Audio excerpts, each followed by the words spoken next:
ಕರುನಾಡು ಟಿವಿಗೆ ಸ್ವಾಗತ. ನಾನು ಸೌಂದರ್ಯ. ಈ ದಿನದ ಟಾಪ್ 10 ನ್ಯೂಸ್. ಬೆಂಗಳೂರು ಗ್ರೇಟರ್ ಪ್ರಾಧಿಕಾರದಲ್ಲಿ ಹೊಸ 5 ಪಾಲಿಕೆಗಳು. ನೂತನವಾಗಿ ರಚನೆಯಾದ 5 ನಗರಗಳ ಪಾಲಿಕೆಗಳ ಆಡಳಿತಕ್ಕಾಗಿ 500 ಇಂಜಿನಿಯರ್ ನೇಮಕ, 300 ಕೋಟಿ ರು ವೆಚ್ಚದ ಮಂಜೂರಾತಿ ಸೇರಿದಂತೆ ಡಿಸಿಎಂ ಡಿಕೆ ಶಿವಕುಮಾರ್ ಪ್ರಕಟಿಸಿದ್ದಾರೆ.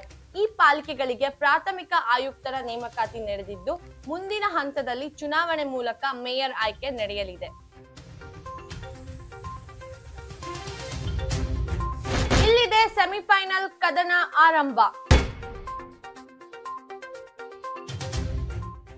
ಬಿಸಿಸಿಐ ಆರೋಪಿಸಿದ್ದ ದುಲೀಪ್ ಟ್ರೋಫಿ ಫೈನಲ್ ನಲ್ಲಿ ಪಂದ್ಯದಲ್ಲಿ ಶುರುವಾಗಿದ್ದ ಪಶ್ಚಿಮ ವಲಯ ಟಾಸ್ ಗೆದ್ದು ಬ್ಯಾಟಿಂಗ್ ಆಯ್ದುಕೊಂಡಿದ್ದು ಯಶಸ್ವಿ ಜೈಸ್ವಾಲ್ ಮೊದಲ ಆಟಗಾರನಾಗಿ ಇಣುಕಿದ್ದಾನೆ. ಕರ್ನಾಟಕದ ದೇವದತ್ ಪಡಿಕ್ಕಲ್ ಸೇರಿದಂತೆ ಹಲವಾರು ಸ್ಟಾರ್ ಆಟಗಾರರು ಕಣಕ್ಕಿಳಿಯುತ್ತಿದ್ದಾರೆ.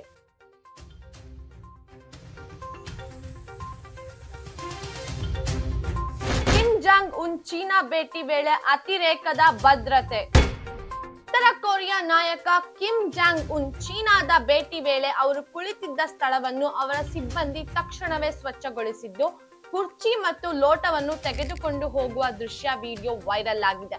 ಇದು ಕಿಮ್ನ ಶರೀರ ಸಂಬಂಧಿತ ಯಾವುದೇ ಅಂಕಿ ಅಂಶ ವಿದೇಶಗಳಿಗೆ ದೊರೆಯಲಿದೆ ಎಂಬ ಉದ್ದೇಶದಿಂದ ಮಾಡಲಾಗಿದೆ ಎನ್ನಲಾಗುತ್ತಿದೆ. ನಟ ಆಶೀಶ್ ಕಪೂರ್ ಬಂಧನ. ಕಿರುತೆರೆ ನಟ ಆಶೀಶ್ ಕಪೂರ್ ಅವರನ್ನು ಮಹಿಳೆಯೊಬ್ಬರ ಮೇಲೆ ಅಪ್ರಾಪ್ತ ವರ್ತನೆ ಮಾಡಿದ ಆರೋಪದ ಮೇಲೆ ದೆಹಲಿ ಪೊಲೀಸರು ಬಂಧಿಸಿದ್ದಾರೆ. ಇನ್ಸ್ಟಾಗ್ರಾಂನಲ್ಲಿ ಪರಿಚಯವಾದ ಹಿನ್ನೆಲೆ ಪಾರ್ಟಿಗೆ ಆಹ್ವಾನಿಸಿದ ಬಳಿಕ ನಡೆದ ಈ ಘಟನೆಗೆ ಸಂಬಂಧಿಸಿದಂತೆ ತನಿಖೆ ಮುಂದುವರೆದಿದೆ. ಸೌಜನ್ಯ ಪ್ರಕರಣಕ್ಕೆ ರಾಜಕೀಯ ದಾಳಿ.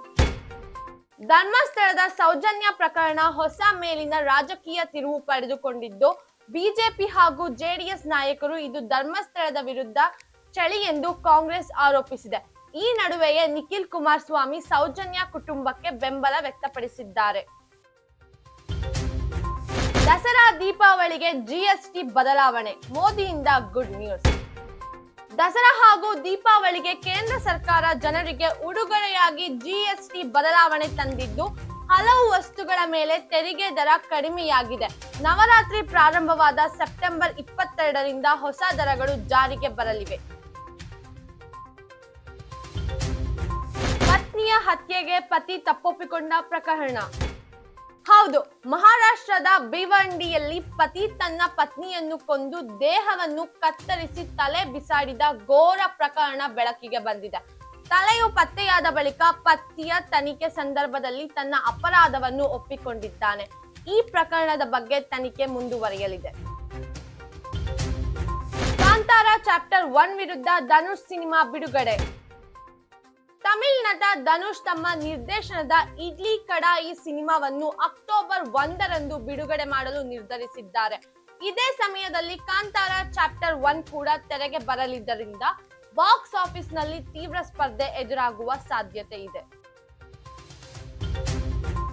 ಎಸ್ಪಿ ಉಮಾ ಪ್ರಶಾಂತ್ ವಿರುದ್ಧ ಅಸಭ್ಯ ಮಾತಿಗೆ ಬಿಪಿ ಹರೀಶ್ ಮೇಲೆ ಎಫ್ಐಆರ್.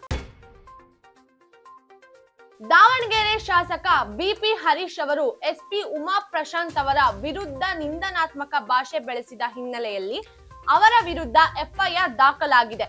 ಈ ವಿವಾದ ಸಮಾಜದಲ್ಲಿ ತೀವ್ರ ಪ್ರತಿಕ್ರಿಯೆ ಉಂಟು ಮಾಡಿದ್ದು, ಸಾರ್ವಜನಿಕ ಕ್ಷಮೆ ಕೇಳಬೇಕೆಂಬ ಒತ್ತಾಯಗಳು ಕೇಳಿಬರುತ್ತಿವೆ. ಬಾನು ಮುಸ್ತಾಕ್ ಹೇಳಿಕೆಗೆ ಸಿಟಿ ರವಿ ಪ್ರತಿಕ್ರಿಯೆ. ಬೂಕರ್ ಪ್ರಶಸ್ತಿ ವಿಜೇತೆ ಬಾನು ಮುಸ್ತಾಕ್ ಅವರು ಕನ್ನಡ ತಾಯಿ ಭುವನೇಶ್ವರಿ ಕುರಿತು ನೀಡಿರುವ ವಿವಾದಾತ್ಮಕ ಹೇಳಿಕೆಗೆ ಬಿಜೆಪಿ ನಾಯಕ ಸಿಟಿ ರವಿ ಕಿಡಿಕಾರಿದ್ದಾರೆ. ಇಸ್ಲಾಂ ಬಗ್ಗೆ ಹೇಳಿದರೆ ಕಲ್ಲು ಹೊಡೆದು ಸಾಯಿಸುತ್ತೇವೆ ಎಂಬ ಮಾತನ್ನು ಉಲ್ಲೇಖಿಸಿ ಅವರು ಹೇಳಿಕೆ ಕನ್ನಡ ಸಂಸ್ಕೃತಿಗೆ ವಿರುದ್ಧವೆಂದು ಹೇಳಿದ್ದಾರೆ.